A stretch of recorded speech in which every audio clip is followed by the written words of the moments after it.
Thank you, Mr. Chairman. Thank you all for being here. And before I ask you a few questions, I want to call everyone's attention again to this fundraising email signed by the President that Senator Kelly mentioned earlier, in which the President of the United States invites his campaign donors to, quote, claim your spot, join now to receive private national security briefings to his political donors, featuring a photo of the President at a dignified transfer ceremony with a flag-draped coffin of an American service member killed in action returning to their family. And the American people need to know that the President of the United States is fundraising for his political campaign and his PAC using images of American service members killed in action, and it's a disgrace. Now, Director Gabbard, I'd like to reground this in your core responsibilities. Under the law, you are responsible for providing national intelligence to the President, correct? Yes. And to the heads of executive branch departments and agencies, yes? Yes. And to the chairman of the Joint Chiefs and senior military commanders? Across the IC, yes. And to the Senate and the House and relevant committees, correct? Yes. And the law states that the national intelligence you provide to Congress, quote, should be timely, objective, and independent of political considerations, correct? Yes. And you noted in your opening statement you're here fulfilling a statutory responsibility and that your testimony, quote, represents the IC's assessment of threats, That's right. Correct? That opening statement, as submitted to the committee in advance of this hearing, stated that as a result of last summer's airstrikes, quote, Iran's nuclear enrichment program was obliterated, end quote, correct? That's right. And is that in fact the assessment of the intelligence community? Yes. So the assessment of the intelligence community is that Iran's nuclear enrichment program was obliterated by last summer's airstrikes. Yes. And the opening statement you submitted to the committee last night also stated, quote, there has been no effort since then to try to rebuild their enrichment capability, end quote, correct? That's right. And that's the assessment of the intelligence community. Yes. The White House stated on March 1st of this year that this war was launched and was, quote, a military campaign to eliminate the imminent nuclear threat posed by the Iranian regime, end quote. That's a statement from the White House. Quote, the imminent nuclear threat posed by the Iranian regime. Was it the assessment of the intelligence community that there was an imminent nuclear threat posed by the Iranian regime? The intelligence community assessed that Iran maintained the intention to rebuild and to continue to grow their nuclear enrichment capability. Was it the assessment of the intelligence community that there was a, quote, imminent nuclear threat posed by the Iranian regime, yes or no? Senator, the only person who can determine what is and is not an imminent threat is the President. False. This is the worldwide threats hearing where you present to Congress national intelligence, timely, objective, and independent of political considerations. You've stated today that the intelligence community's assessment is that Iran's nuclear enrichment program was obliterated and that, quote, there had been no efforts since then to try to rebuild their enrichment capability. Was it the intelligence community's assessment that nevertheless, despite this obliteration, there was a, quote, imminent nuclear threat posed by the Iranian regime? This is the hinge of the whole exchange. Ossoff is not asking for a long answer. He is not asking for theory. He is asking whether the intelligence matched the White House language. If the program was obliterated, and if there was no effort since then to rebuild it, then imminent nuclear threat becomes the one phrase that has to hold up under pressure.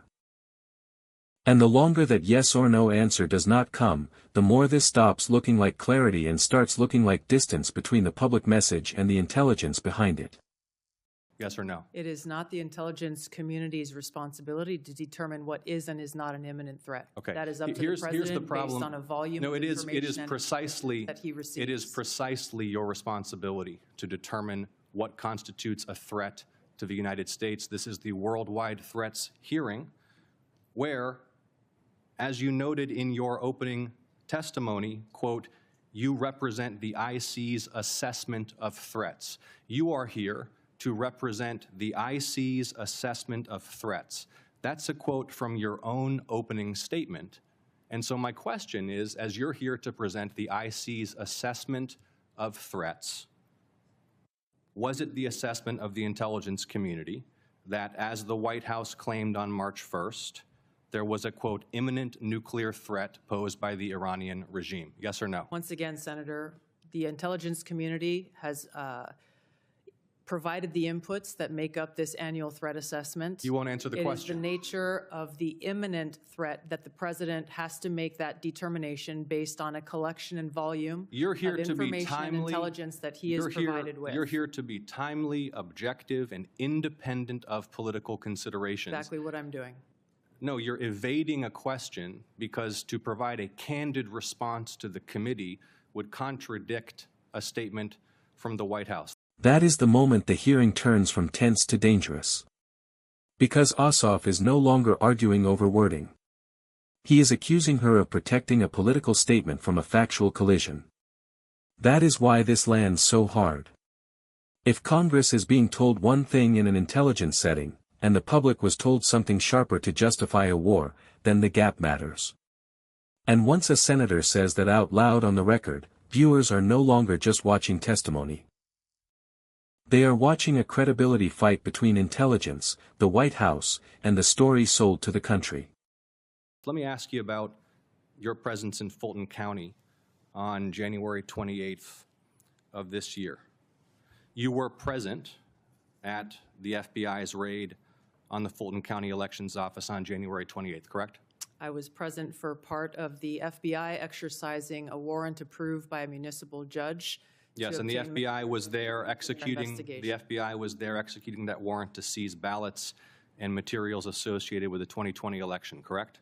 Yes. And are you aware that members of this committee have already opened inquiries into your election-related activities? Yes. And are you aware that your general counsel and deputy general counsel have already provided testimony to this committee regarding those activities? Yes. On February 2nd, you sent a letter to Senator Warner regarding your presence at the raid. Was that letter accurate? I don't recall the exact date, but if I sent a letter that had my signature, it was accurate. You stated in the letter that your presence at the raid was, quote, requested by the president, correct? Yes. When did the And now the hearing gets even more explosive. Because this is no longer about Iran. It is about a U.S. election office, an FBI warrant, seized ballots, and a witness saying the president requested her presence that same day. That is why Ossoff keeps drilling down. Not because one photo inside an evidence truck proves everything by itself. It does not. But it raises the question that will stick with viewers. Why was a national intelligence official at that scene at all? What role did she think she had? And why did that request come from the top? president request your presence at the raid? The day of the raid, the warrant execution commencing. The day of the raid? Yes. He called you on the phone? I'm not going to disclose how the message was delivered, but it was a request from the president and his administration to go and help oversee this warrant being executed, along with the deputy director of the FBI. Is it your role and to thank oversee? the FBI agents who were conducting Is it this your warrant. role to oversee the execution of criminal warrants? It is my role, based on statute that Congress has passed, to have oversight over election security, to include counterintelligence. But you said you oversaw the raid, correct? You just testified you oversaw the raid? Portions of it. Okay. Did you handle any ballots or election-related materials? No. You were inside an FBI evidence truck, correct? You were photographed inside an FBI evidence truck. It was an empty truck, yes. The president stated, quote, you looked at Senator's time has votes that expired. wanted to be checked out. The Is that senator's accurate? time is expired. Did you look at votes as the president Senator stated? Ossoff, your time has expired. You respond can for the have record? her. No, she cannot respond No, because for the record. Will the director please respond for the record to that question is my